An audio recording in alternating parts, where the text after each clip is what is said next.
Hi, everybody, and welcome to Big Joe's Journal. My name is Big Joe, and I'm the host of this program. Well, this is the 22nd of February, and it's a very, very snowy day out there. This is actually the date of George Washington's birth. We celebrated, of course, the holiday was moved up to make a long weekend, the third weekend in February. But February 22nd is George's birthday.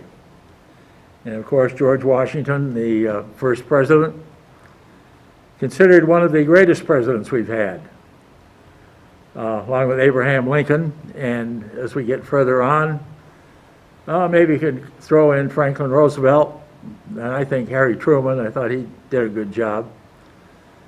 And for an unusual president, of course, Barack Obama. And the worst of them all is a guy that just left office. Well, the month of February is known as Black History Month. And you know, the United States, we've had a glorious history, but we've also had some very, very shameful episodes in our history.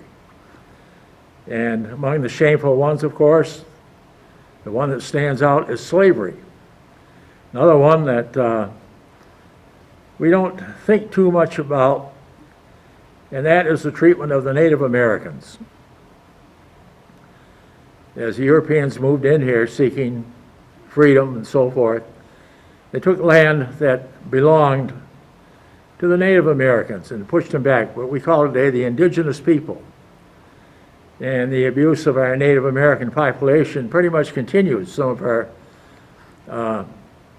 what we call Indian reservations, they have some very, very serious social problems. One is lack of education, lack of proper health care, very, very poor living conditions. And of course, this pandemic, which is sweeping the world and going to continue to be a problem for many more months to come, is really doing an awful job on these Indian reservations, mainly because their health care is so inadequate that they have. They don't have, well, as fine as facilities, say, as you would if you lived in New York City or San Francisco or LA or some of those places. Now we've seen tragedy striking all over. The state of Texas, which has gone through a living hell for those people. We've had an unusual deep freeze as the line that divides our climate from the Arctic climate did a huge sweep south. So you had people in the south, especially in Texas, with temperatures that they totally unused to. 6 above zero, close to zero. And worst of all, they had no electricity, they had no heat. As their electric grid, which is, the state of Texas chose never to merge into the total national grid, and they would do it all in Texas, while the result is the thing failed. And Texans are really being hit hard. They're very, very, very cold, bitter weather, something they're not used to. And their pipes down there, well, water pipes are breaking all over people. They're losing their homes, coming back to find their homes are destroyed. And it's a really, really tough situation for the folks in Texas, especially the ones that live in cities like Houston, Dallas. Dallas is still cold. San Antonio, the capital of Austin. And I would imagine probably the people that are best off in Texas are the ones that are living out on ranches and out on the farms, and where they've had to subsist on water wells and spring water and stuff like that. But without electricity, leaves a lot of them in tough shape. If you have a dairy farm, how are you going to run your milking machines if you haven't got the electricity to do it? Well, some of them, as country people, are very innovative, may have invested in generators. If that's the case, they fire up the generator and they'll get enough power. Possibility, many of them gone into solar. And if you have solar power, and there's enough energy stored in your solar batteries, you kick into that. But for the folks that live in the large communities in Texas, it's been a living hell trying to survive this very, very cold winter weather on a winter that has proved to be rather unusual and not in a favorable way. Not only have the COVID epidemic, but lousy weather, terrible weather. The South has been hit with tornadoes and hurricanes, which they don't expect this time of the year. North Carolina has been hit very, very hard. And you get out on the West Coast, you're out in California, not only is the COVID-19 epidemic hammering that state wickedly, but also Mother Nature has not been overly kind. But things are supposed to turn around. Down in Texas, predictions are now that the temperatures will go from bitter, bitter cold. It's almost like somebody turning on a faucet or turning on a switch. But the temperatures are going to go from a bitter, bitter cold to into the 80s and in some cases even the low 90s. But for folks that have gone into their homes and have seen what water has done, and pipes that froze and burst, the damage, it's got to be extremely discouraging, very discouraging. So that's the way they wind up this winter. And it's very, very too bad. Well, a lot has happened at the start of this year.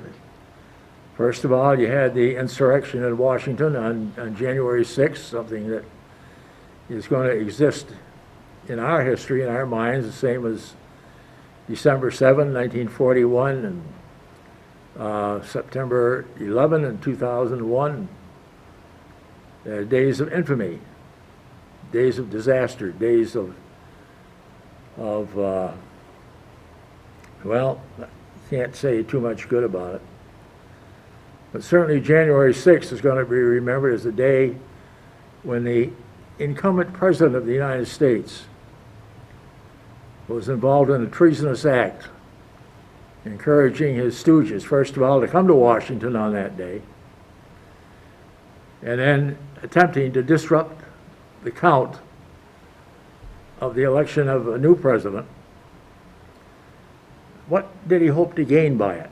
Well, I think what he hoped to gain by it was a number of states that supported Joe Biden, that their electoral votes would have been thrown out.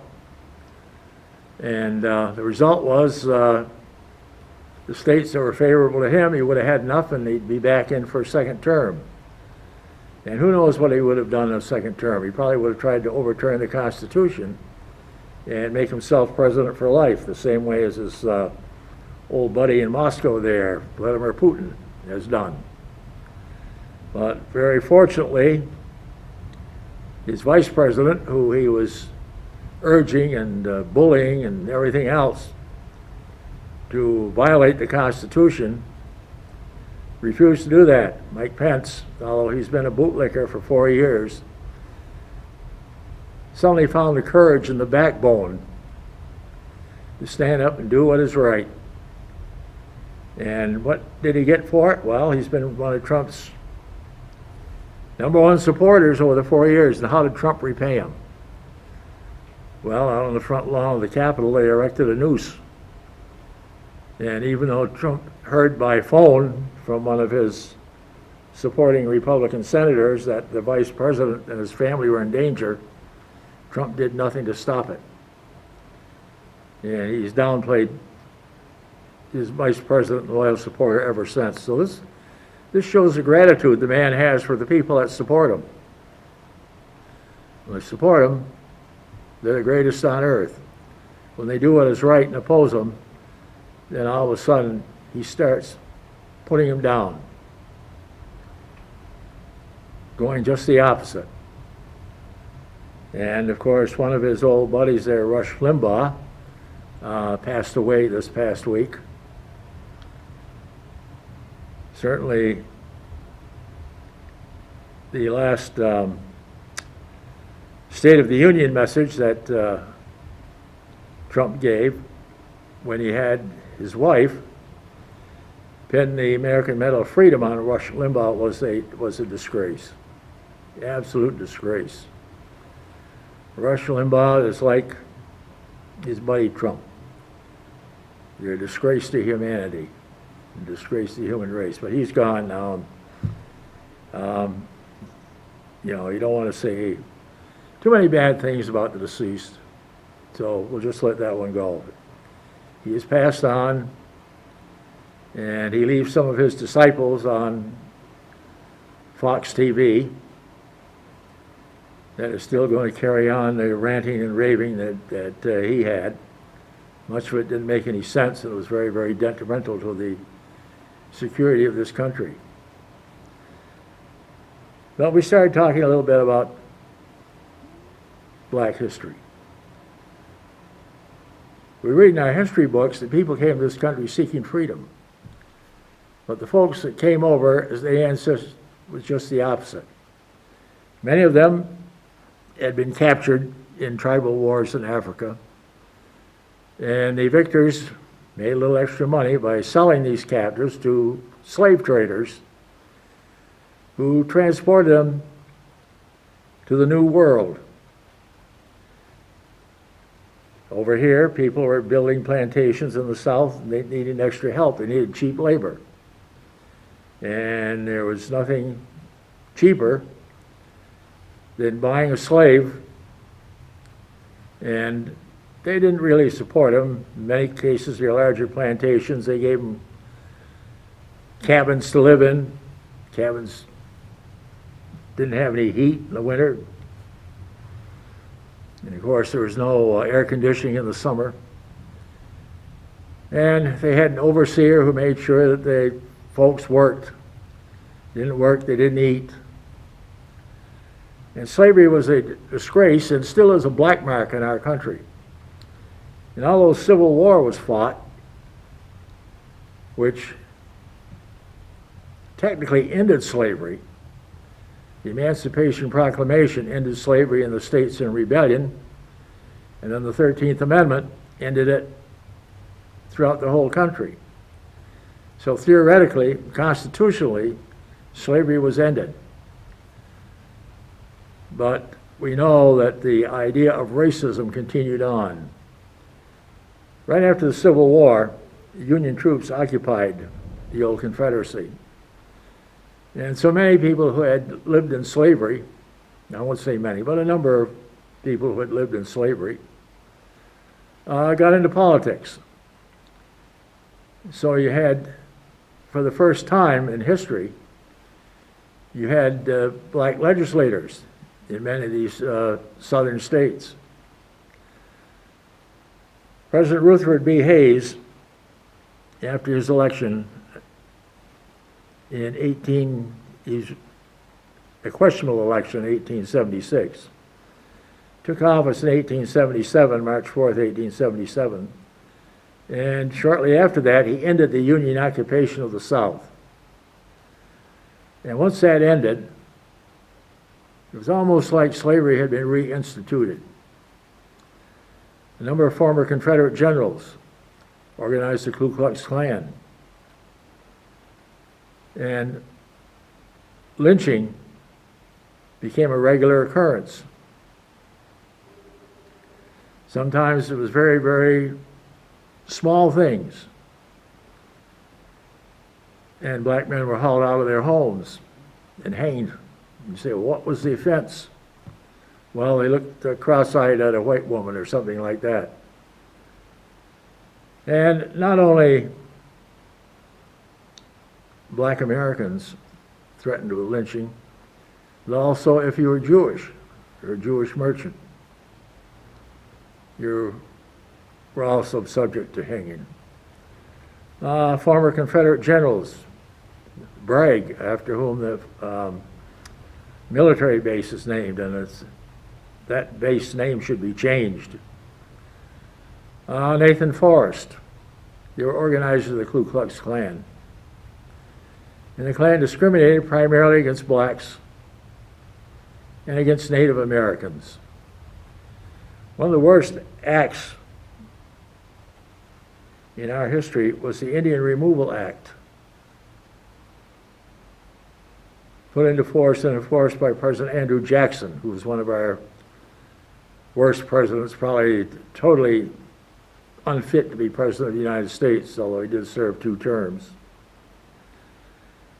Jackson, of course, hated Native Americans. He was brought up an Indian fighter in Tennessee, and he hated Native Americans. It was under Jackson, and a bill he rammed through Congress, that we had the very, very sad episode in our history called the Trail of Tears, in which members of the Cherokee Nation, which was very, very large, and populated much of North, South Carolina, Georgia, parts of Tennessee and Alabama, were herded up by the military and driven to a territory on the other side of the Mississippi River, which is now the state of Oklahoma. And the Cherokee Nation now, its chief and much of its population now live in the states of Oklahoma and somewhat Arkansas, and some even in eastern Texas. But the Trail of Tears was the removal of the Indian, primarily the Cherokee Nation, from their homeland and their territories in the Carolinas and Georgia and Tennessee, and herding them into Oklahoma by military force. And of course, many of them died on the way. And it's gone down in history, of course, as the Trail of Tears. And that was promoted, as I said, by President Andrew Jackson in the Indian Removal Act of 1830. Well, along with the abuse of Native Americans, of course, slavery coming into this country. And one of the reasons slavery didn't prosper in the North was probably because of the weather. The weather in the Southeast was much more warmer, and the slaves coming from Africa, many of them from Central and North Africa, were more acclimated to a warmer climate. And slavery became a very, very important factor in the economy of the South. Because you'd have these large plantations, grow cotton, whatever else, have your slaves out working in the field under an overseer, who overseers many people with what today we would call sadist tendencies. They were abused. They were subjugated. The big fear of many of the plantation owners in the South is that somewhere along the line, maybe they would organize and revolt. And of course, a number of revolts were attempted, and slaves were disciplined very, very cruelly, either by having a hand cut off, take with an axe, or having, if they wandered too far, having a foot cut off. And it wasn't done with modern day surgery or anything like that. They were alive and well. And you just got to look at the horror and the pain and everything, the cruelty. As I said before, although slavery legally came to an end with the 13th Amendment, and then the 15th Amendment allowed men to vote regardless of their race or their religion or their political trends, whatever else. It has continued even up to this day in what we call racism. You know, as you look at the facts and figures, it is sometimes much harder for an African American to get a promotion than, say, if he were white. In many cases, many schools denied African Americans the opportunity to go to college. It wasn't until the 1950s, 1954, that our public schools were integrated. And it had to be done with military force. It had to be done first of all, by the Supreme Court in a case called Brown versus the Board of Education, which took place in Arkansas, Little Rock, Arkansas. The case was argued by one of the great African-American attorneys of all time, and a man who does not get enough credit for the civil rights movement, and that was Thurgood Marshall. Thurgood Marshall was the first African-American to serve on the Supreme Court.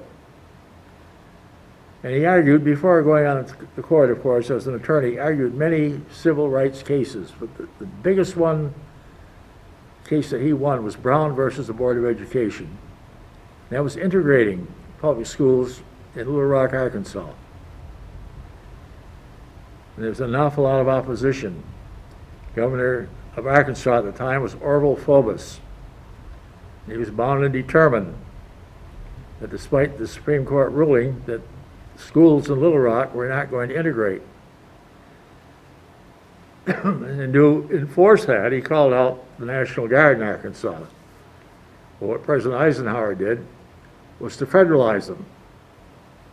And once they're federalized, they're under federal control, under the direction of the Justice Department. And instead of keeping black children out of school, they enforced their integration. And many of those little kids now, they're all adults, not a lot were alive. They underwent an awful lot of harassment, a lot of criticism. But schools in Arkansas were integrated. And over a period of time, schools around the country became integrated. The argument for segregation in education would say, well, separate but equal. Separate but equal. But that was not the case. Schools for African Americans were often subpar. And many of them still are today, even though they're integrated. Some of our schools in our larger cities are in very, very terrible shape. Detroit is an example, where some of the schools are virtually should be uninhabitable. So we're still doing a lot of catching up to do. You know, our Declaration of Independence, Thomas Jefferson sort of set the goal in the second paragraph. When he said all men, and this means men and women, are created equal, and endowed by their Creator with the inalienable right to life, liberty, and the pursuit of happiness. But we're not there yet. We're getting there bit by bit.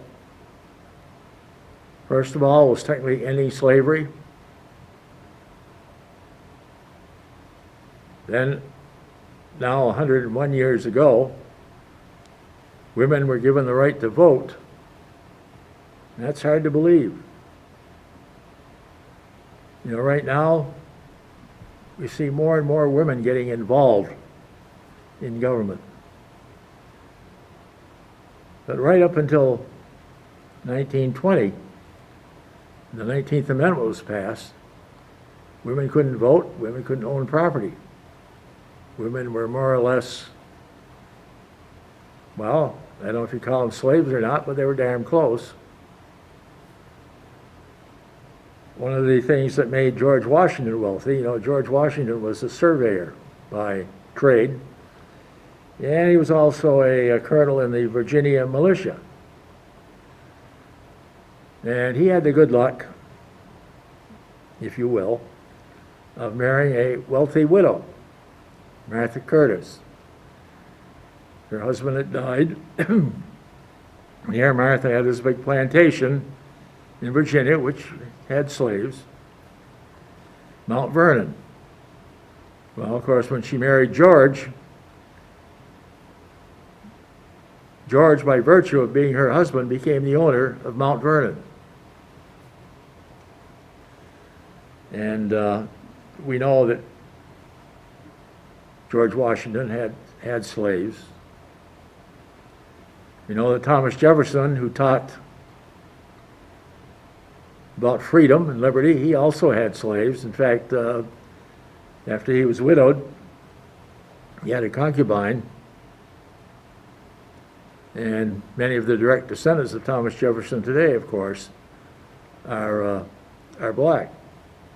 Sally Hemings was his lady friend.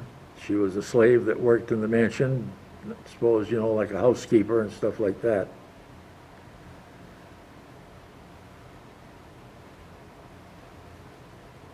But the idea, it's been step by step by step. For example, Harry Truman in 1946 integrated the armed forces. Black troops were always separate from white, and they always had white officers. But in 1946, Harry Truman ended that when he established the Department of Defense, and he integrated the armed forces. And we've seen other steps. The integration of our schools in the 50s under President Dwight Eisenhower, and John Kennedy, the Civil Rights Act under Lyndon Johnson.